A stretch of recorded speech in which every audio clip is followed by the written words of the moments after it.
তো বন্ধুরা, আমার কাছে আশ্চর্য লাগতেছে যে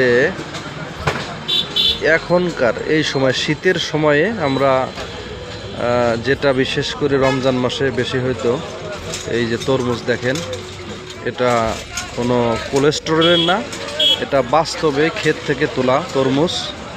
এটা খুবই অবাক করে দিল আমাকে। এটা ড্যামরা সারুলিয়া বাজার। এই যে দেখেন কত অনেক তরমুজ,